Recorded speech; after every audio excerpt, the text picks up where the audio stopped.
여러분 안녕하세요. 연됐습니다. 자, 이번 시간에는 저희가 지난 시간들에서 말씀드렸던 파워컬의 각가지 기능에 대한 부분들 가장 핵심적인, 가장 중요한 실무자분들이 본인의 데이터를 가지고 대시보드를 만들려고 했을 때 적어도 이 정도만큼은 반드시 알아야지만 된다라고 하는 기능에 대해서 제가 말씀드렸던 핵심적인 두 가지 기능, 병합과 그 다음에 언피벗 기능, 정말 많이 써지고 필수적인 요소입니다. 자, 그런 것들이 실질적으로 어떻게 전체적인 구성을 가지고 만들어질 것인가에 대한 부분, 즉 전체적인 흐름에 대한 부분을 한번 말씀드릴 필요가 있을 것 같아요.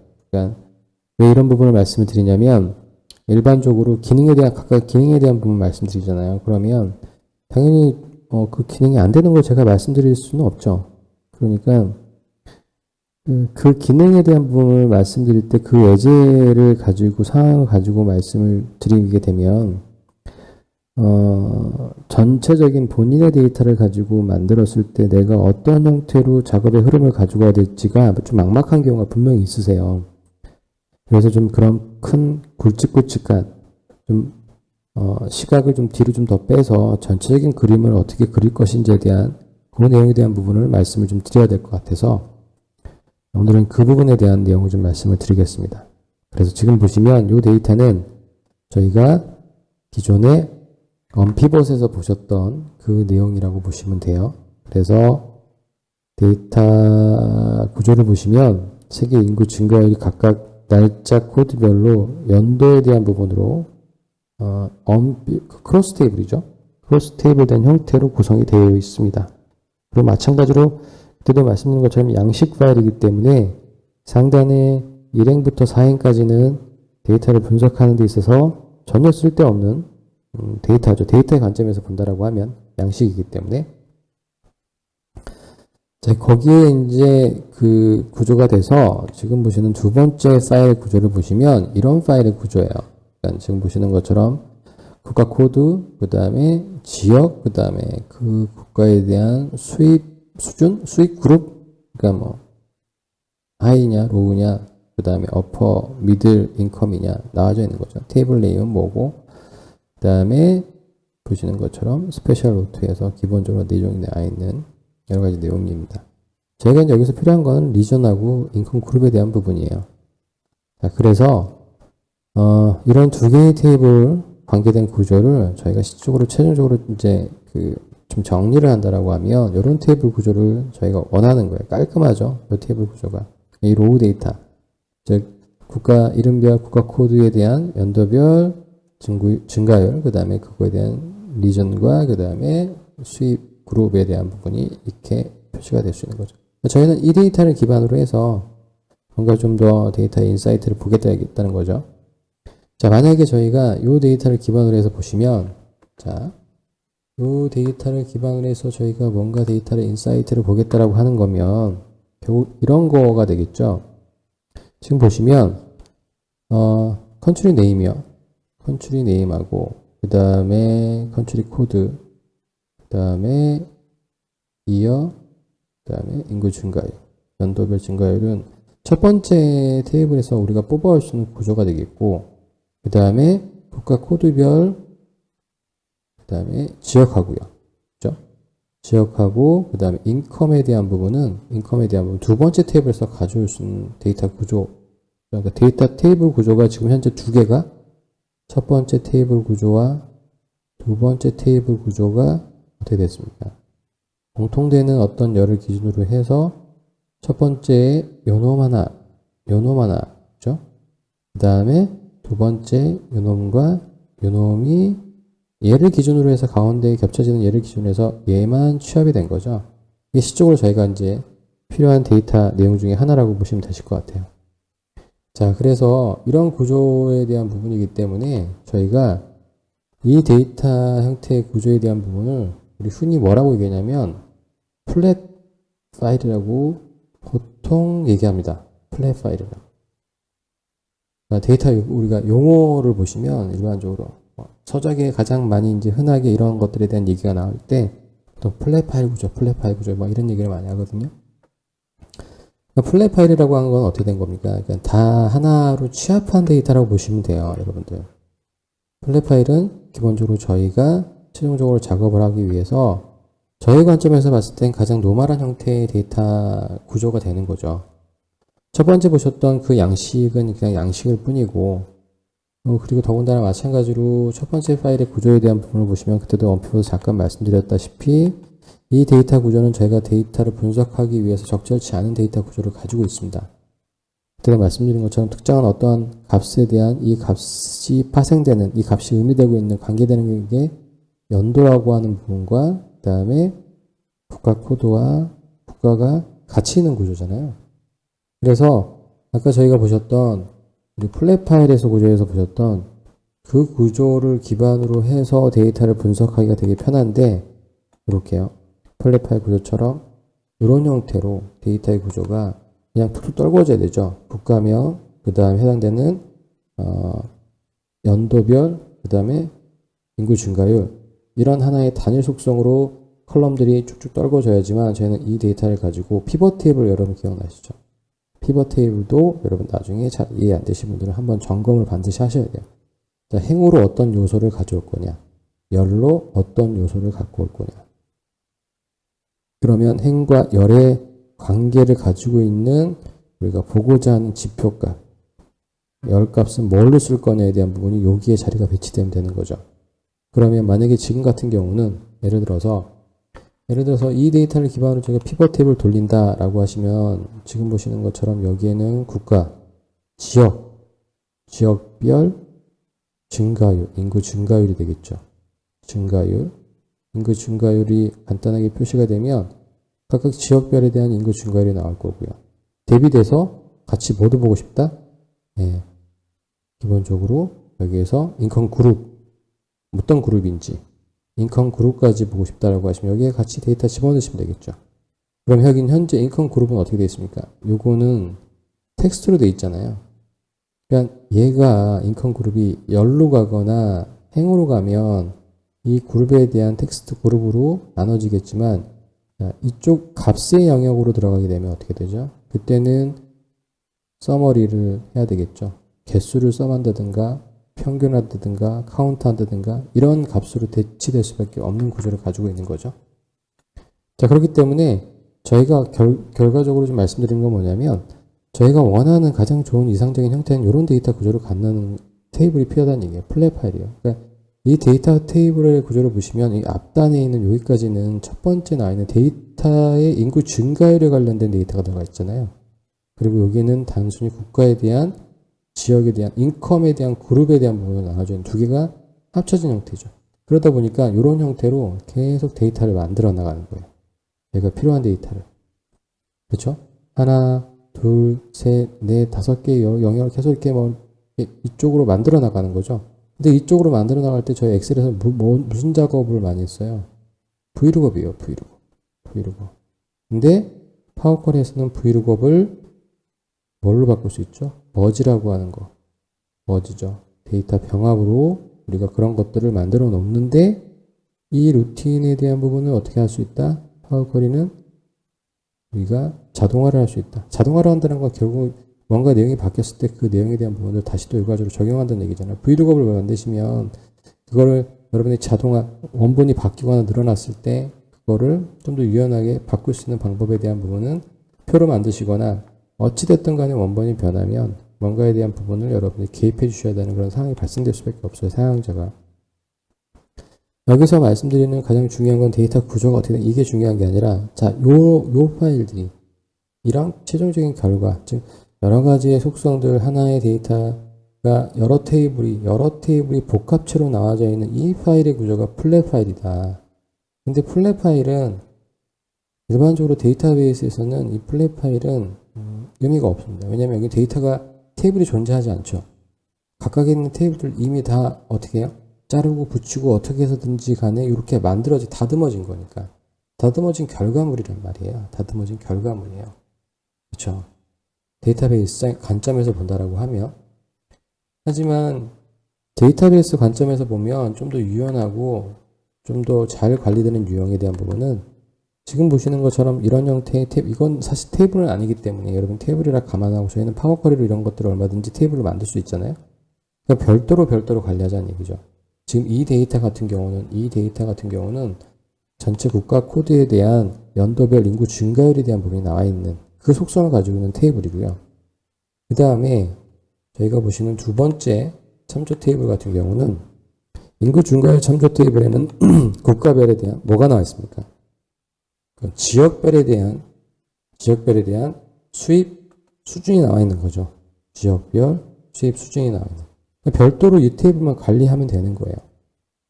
플랫 파일로 만드시면 만약에 여기에 데이터가 추가되시면 어떻게 돼요? 또 플랫 파일 구조에서는 다시 또 브이로그업으로 추가된 데이터를 다시 또 재가공하셔야 되잖아요. 다시 또 끌어당겨 오는 과정이 또 필요하시단 말이에요. 근데 데이터 테이블로 만들어 놓으면, 그쵸? 데이터 테이블로 만들어 놓으면 그냥 별도적으로 각각에 대한 부분에서 관계를 맺었기 때문에 데이터 리프레시만 하시면 된다는 얘기예요. 데이터 리프레시는 결국 관리가 더 수월해진다는 얘기죠. 수월해진다는 얘기예요. 그래서 일반적으로 저희가 현재 이 테이블 있죠. 이 테이블을 데이터베이스 용어에서는 어떻게 용어를 정의하고 있냐면 일반적으로 디멘션 테이블이라고 보통 얘기해요. 디멘션 테이블. 이걸 막 해석을 굳이 하자고 하면 수치 테이블, 근데 수치 테이블이나 디멘션 테이블이나 저희 가슴에 확 와닿지 않는 거는 매일반입니다. 똑같습니다. 되게 어려워요. 이걸 정확하게 규정할 수 있을까요? 일단 디멘션 테이블, 수치 테이블이다. 보통 이렇게 많이 얘기를 하고 있어요. 썩 와닿지는 않지만. 자, 그런데 지금 보시는 것처럼 이제 앞에 있는 여기 이 세계 인구 증가 요 데이터 있죠. 요 데이터를 또 뭐라고 또 보통 규정을 하냐면 데이터베이스 일반적으로요. 얘를 팩트 테이블이다. 보통 얘기를 합니다. 팩트 테이블 그러면 우리 보통 얘기하는 게 이건 조금 더 느낌이 좀 더 아까 보신 디멘션 테이블보다는 조금 느낌이 이 정도는 이질감이 좀 안 느껴질 수 있어요. 그러니까 시적인 테이블 그렇죠? 하지만 여전히 어려울 수 있습니다. 그래서 이런 테이블에 대한 정의를 여러분들이 용어를 어떻게 이제 좀 어느 관점에서 어떤 새로운 용어로 우리한테 좀 더 편한 용어로 어떻게 이해를 하시면 되냐면 이 테이블은 보통 데이터 테이블이라고 보통 보시면 되고요. 왜냐하면 이거 중심이 되는 데이터 테이블이니까 각각에 대한 그러니까 중심이 되는 게 이게 될 수도 있어요. 그러니까 그거는 그 상황에 따라 여러분들이 이제 잡으셔야 되고 보통 우리가 이제 매출에 관련된 부분 그죠? 매출이라는 매출 데이터가 데이터 테이블이 될 거고요. 그럼 그 매출에는 일반적으로 뭐 제품이 될 거고, 그죠? 그 다음에 이 제품이 거래처를 주로 상대하는 업체라고 하면 거래처가 될 거고, 소비자를 상대한다라고 하면 고객이라고 한 테이블이 또 관계가 맺혀질 거고, 그죠? 매출이라고 하는 거에. 어떤 매출 일자별 어떤 제품에 대한 부분이 수량이 몇 개가, 언제 나가는데 거기에 만약에 그래서 배송에 대한 부분 같이 넣는다라고 하면 배송업체, 그죠? 배송업체에 대한 정보도 필요하겠죠. 그리고 고객에 대한 뭐죠? 크레임이 발생됐을 때 고객 만족까지 여러분들이 뭐 한다라고 하시면 CS까지 테이블까지 고객 만족도, 고객 불만사항, 접수사항, 다시 이게 피드백이 돼서 마케팅 여러 가지 뭐 작업에 대한 루틴들이 지금 보시는 것처럼 이 매출이라고 하는 이게 기본적으로 팩트 테이블에 해당되는 즉 데이터 테이블에 해당되는 거라고 보시면 돼요. 나머지 애들은 뭐죠? 제품, 거래처, 고객, 뭐 배송업체, CS 이거에 대한 부분에서 우리가 필요한 요소가 있죠. 제품 매출에서 제품에 대한 부분이 나오면 제품 이름이 필요할 거고요. 또는 얘를 한 단계 더 들어가서 본다면 카테고리가 제품 카테고리가 뭔지 필요할 거고 또 하나 들어간다면 제품에 대한 원가가 얼마인지 그래야지만 원가가 나와야지만 테이블에는 없죠. 테이블에는 없지만 데이터 우리 인사이트를 보통 찾는다고 하잖아요. 테이블에는 없지만 우리가 보고 싶은 인자 그러니까 우리가 데이터 상으로는 표면적으로 보이진 않았지만 계산에 의해서 만들어낼 수 있는 거는 이익률 이익률이 나오게 되면 지금 보시는 것처럼 제가 제품 카테고리별로 이익률이 전체 포션이 어떻게 되는지도 볼 수 있는 거고 그럼 어떤 제품이 기본적으로 효자 상품이 되느냐 매출은 많이 나오는 것 같은데 이익률이 떨어지는 부분도 분명히 있을 거란 말이죠. 그러니까 단순하게 매출 하나만 보고 이 제품이 효자 제품이다라고 판단하는 게 아니라 이익률까지 같이 고려한다라고 하면 또 다른 관점에서 데이터를 바라볼 수 있는 우리 근거를 주는 거죠. 마찬가지로 거래처별로 이 거래처에 대한 부분으로 만약에 된다라고 하면 어떤 거래처가 우리한테 좀 더 많은 이익을 내주는 금액으로 공급을 하고 있는지, 또는 어떤 거래처가 우리한테 VIP 고객인지, 또는 뭐 실버인지, 뭐 이런 그레이드를 나눌 수도 있고요. 당연히 고객이라고 하면 어떤 고객이 초선 고객이 되는 거고, 일반적인 고객이 되는 거고, 또 때에 따라서는 어떤 기점을 따졌을 때 신규 고객이 누가 되는 건지, 이런 것도 구분해낼 수가 있는 거죠. 배송업체에 대한 부분은 배송 상태에 대한 부분을 볼 거고, 그렇죠? CS 같은 경우는 어떤 고객이 어떤 크레임을 제기했는지, 그 다음에 그 문제점이 무엇인지를 파악해서 그걸 다시 또 피드백을 줄 수 있는 그런 구조로 가져가는 거죠. 그러니까 지금 현재 이 구조를 보시면 팩트 테이블, 즉 실질적으로 일어난 메인이 되는 데이터 테이블과 팩트 테이블이 계속 지금 같이 들어가잖아요. 그러니까 디멘션 테이블이 같이 들어갔잖아요. 아까 보셨던 뭐 제품이라든가 이런 애들은 디멘션 테이블 그러면 저도 감이 잘 안 와요. 그러니까 뭐 대충 미루어 짐작해서 느낌적으로 이제 디멘션 테이블 이런 거구나.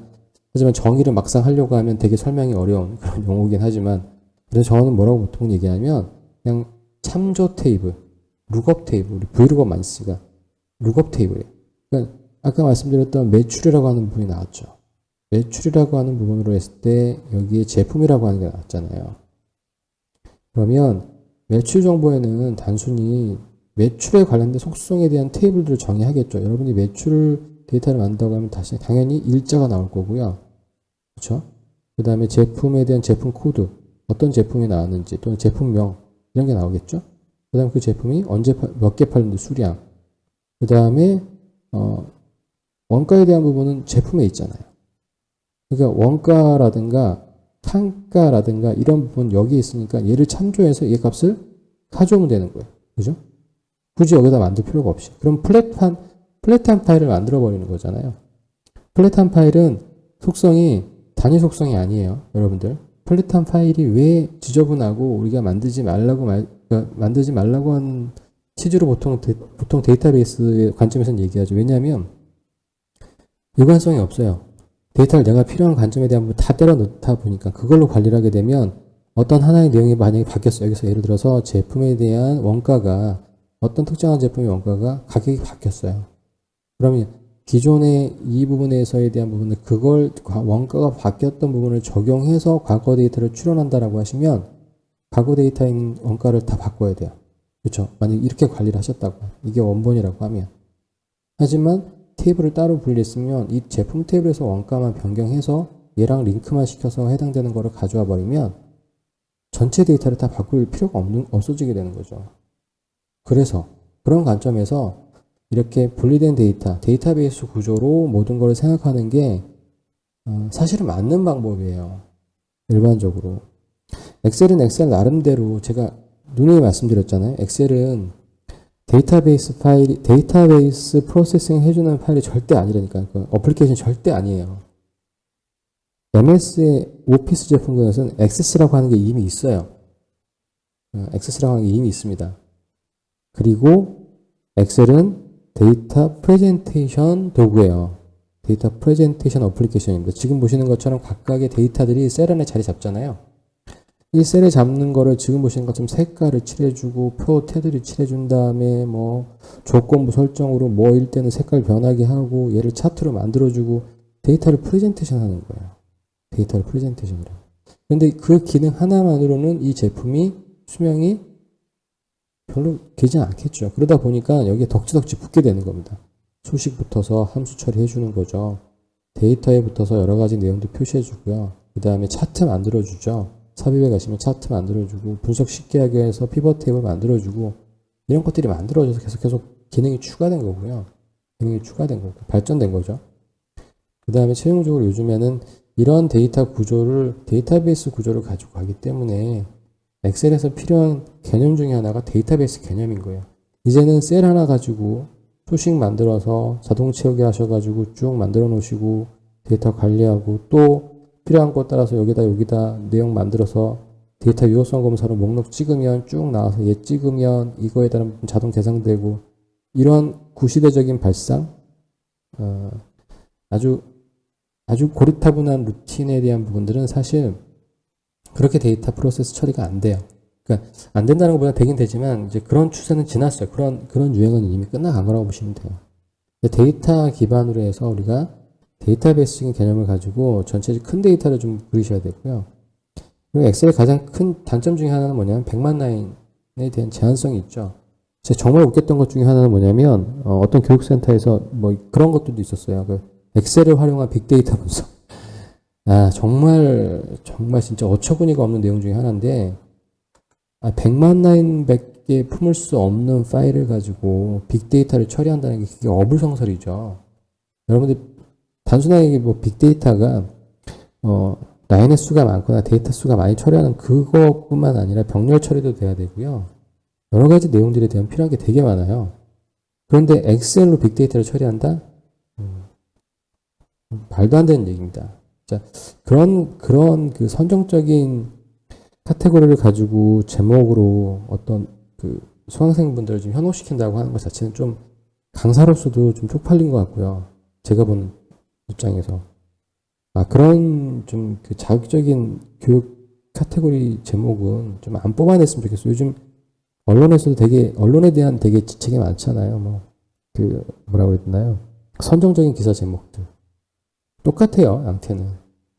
그런 거에 너무 속지 마시고, 엑셀에 대한 한계가 분명히 있어요. 엑셀은 분명히 그 한계가 있고, 물론, 좋은 도구긴 하지만 그 한계를 극복해내기 위해서 저희는 어떤 것들에 대한 부분 좀 더, 잘 쓰기 위한, 효율적으로 좀 잘 쓰기 위한 거잖아요. 엑셀이 나쁘다는 게 아니라, 좋은 도구인데, 그 좋은 도구가 때에 따라서는 약점이 있으니 그 약점을 보완하는 그런 기능들을 가지고 저희는 그런 것들을 저희 실무에서 잘 쓰기만 하면 되는 거죠.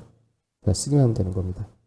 자, 그래서 이런 데이터 구조를 가지고 저희가 최종적으로 어떻게 보면 최종적으로 원하는 그림에 대한 부분은 요거를 머릿속에 그려 계시게 되는 거예요. 플랫 파일의 구조를 머릿속에 가지고 계셔야 되는 거예요. 그런데 요 플랫 파일의 구조는 어떻게 될 것 같습니까? 요 플랫 파일의 구조는 기본적으로 저희 머릿속에 있는 거예요.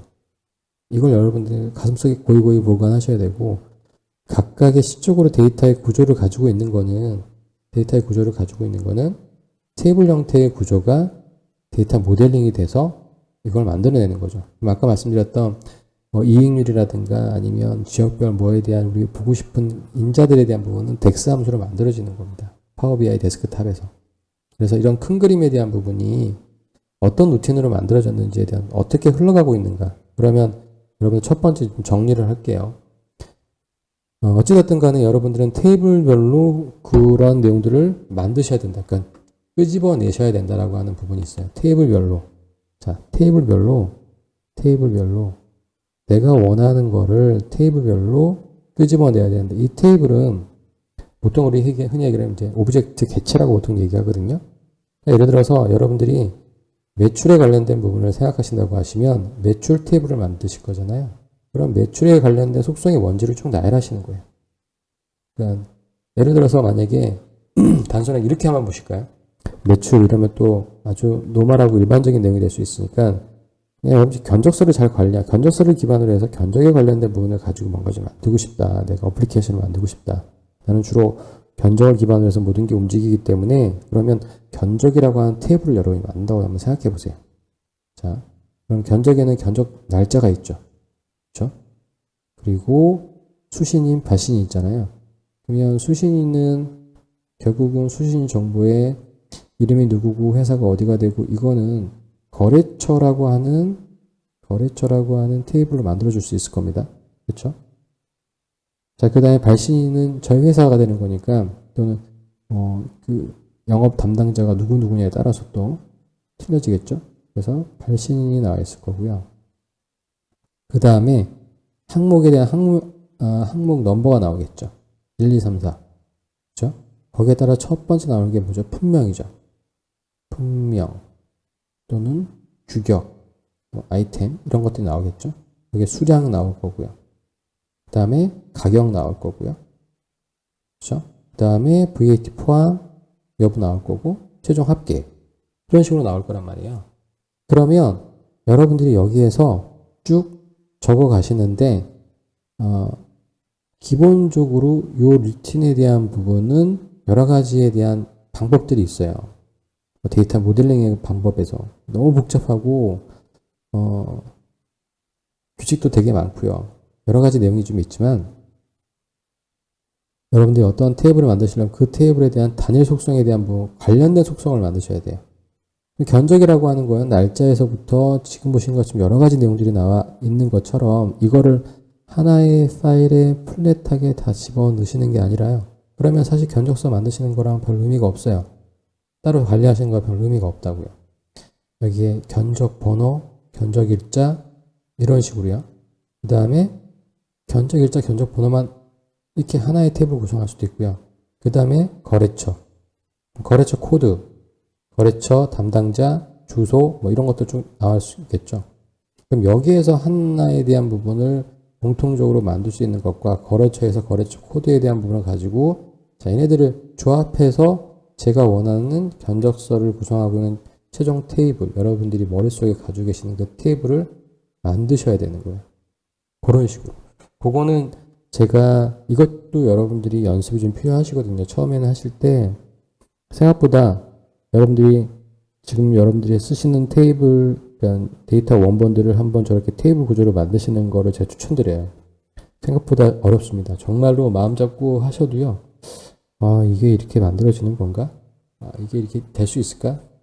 되게 헷갈리는 경우가 되게 많아요. 근데 그건 연습밖에는 방법이 없어요. 이건 반드시 요건 요 자리에 가야 되고요. 요건 이렇게 가야 되고 이런 규칙성이 없어요. 여러분이 결정해 주시는 거고 그거를 여러분들 초기에 모델링을 어떻게 만드냐에 따라서 뒷단에서 그런 영향들이 만들어지거든요. 테이블 구조를 어떻게 만드냐에 따라서 내가 이 지표를 보고 싶은데 이 지표가 생성이 되냐 안 되냐 결정되는 부분도 바로 모델링에서 결정되는 거라서 모델링이라고 하는 건 되게 중요한 개념이고 아주 심오한 기능 중에 하나입니다. 근데 저희는 가장 일반적으로 해볼 수 있는 내용들에 대한 내용도 또 한번 말씀을 드려야 돼서 그것도 한 세네 강좌가 될 것 같긴 한데 뭐 만들어 봐야겠지만 그 부분도 따로 시간 내서 한번 보셔야 돼요. 근데 전체적인 흐름에 대한 구조 지금 보시는 것처럼 내가 필요한 것들을 이게 관련된 속성 애들만 지금 보시는 것처럼 요 피벗 테이블 구조에서 보시는 것처럼 어떻게 돼요? 인구 증가율에 관련된 테이블 비록 테이블 형태는 아니지만 어찌됐든 간에 정보의 구조가 이 테이블 두 개의 테이블을 조인해 가지고 요걸 만들어야 된다. 근데 요거는 저희 마음속에 이거 실제로 이렇게 결과를 만드는 경우도 있지만 이렇게 이걸 원본으로 쓰시면 관리가 안 된다고 하는 거. 데이터 양도 많아지고요. 그러니까 각각 분할할 수 있는 만큼 분할해서 저희는 얘네 두 개를 엮어서 최종적으로 이 구조는 만들어낼 거예요. 이 구조를 만들어내야지만 이걸 기반으로 해서 제가 피벗을 돌리면 그 피벗을 그냥 피벗 차트로만 만들어주는 게 어떻게 보면 파워 BI의 가장 시각화의 가장 기본적인 내용이라고 보시면 돼요. 이거를 좀 더 보기 좋게 만들어주느냐 기능이 더 추가된 것일 뿐이지 전혀 새로운 개념이 아니라고요. 피벗 테이블을 단순하게 한 도화지에 여러 개의 피벗 테이블을 내가 꾹꾹 눌러서 그냥 피벗 차트로 만들어준다. 이렇게 생각하시면 가장 쉬워요. 그리고 거기에 몇 가지 기능들이 좀 들어가 있다. 그 정도 뿐입니다. 그럼 결국은 가장 중요한 게 뭐냐면 데이터를 지금 보시는 것처럼 이 내가 맞는 이렇게 관리가 되는 테이블들이 많잖아요. 얘를 어떻게 원본 데이터처럼 만들 것이냐. 그렇죠? 그 원본 데이터 만들어진 거를 어떻게 잘 엮어서 새로운 지표들을 하나 만들어낼 거냐. 여기에 방점이 들어가야지 데이터 시각화하는 거 기능에 대한 부분 만드시는 거는 사실 전체 기능을 100으로 봤을 때 한 20% 정도밖에 안 돼요. 거기에 포커스 맞추시면 안 됩니다. 거기에 포커스 맞춰지는 교육은 완전히 여러분들이 그냥 다 무시하셔야 돼요. 결국은 하나의 일부분일 뿐이고 앞단이 만들어지지 않으면 시각화 절대 안 되거든요. 시각화 백날 하면 뭐합니까? 데이터를 만들어서 ETL 작업이 안 되는데 추출도 못 해내. 추출해낸 데이터를 내가 어떻게 원하는 형태로 만들어서 걔네들이 엮을 수 있는 기능이 없는데 능력이 안 되는데 데이터 시각화만 뭐 이쁘게 만들면 뭐 할 거예요? 아무런 의미가 없어요. 그러니까 여러분들 오늘 전체적인 구조에 대한 부분은 이렇게 말씀을 드릴게요. 더 길어지면 또 여러분들 이미 많이 길어졌거든요. 그러니까 벌써 이제 접신하신 분이 벌써 중간에 이제 가셨거나 그러신 분들 분명히 계셨을 텐데 다음 시간에는 이제 그런 내용들에 대한 부분들을 좀 정리 좀 해서 전체적인 그림에 대한 부분을 하나 좀 만들어가는 걸로 지금 보셨던 요 데이터 구조를 가지고 파워 BI에서 가장 간단한 정도의 시각화를 만드는 기본적인 루틴을 좀 말씀드릴 거예요. 자, 요 데이터를 어떻게 변경시키고 다른 조인시켜고 그 다음에 거기서 내가 보고자 하는 좀 지표를 좀 더 끄집어낼 수 있으면 끄집어내서 기본적으로 그거를 어떻게 시각하는지에 대한 부분을 한번 한 텀으로 보시고 요거를 한번 쭉 경험을 해보시면 여러분들이 이제 요 흐름에 대한 계속 패턴에 대한 반복이라고 보시면 됩니다. 거기에 자잘하게 몇 가지 기능들이 들어가는 것일 뿐이고요. 자, 오늘 장시간 동안 여러분들 중간중간에 끝까지 잘 따라오신 분들은 나름대로 잘 버티신 분들은 한번 점검을 좀 해보셨으면 좋겠어요. 본인의 데이터를 가지고. 여러분들 누님 말씀드린 것처럼 잘 안 되시거나 궁금하신 사항 있으시면 부담 갖지 마시고 언제든지 이메일로 연락 주시면 그 부분에 대해서 제가 아는 한도 내에선 최대한 정확하게 말씀을 드리도록 하겠습니다. 자, 여러분 오늘 하루 고생 많으셨고요. 저는 다음 시간에 또 새로운 내용 가지고 여러분 찾아뵙도록 하겠습니다. 여러분들 제가 방송상의 멘트로서는 처음 말씀드린 건 하겠지만 좋아요와 구독 좀 부탁드리고요. 저는 다음 시간에 또 찾아뵙겠습니다. 감사합니다.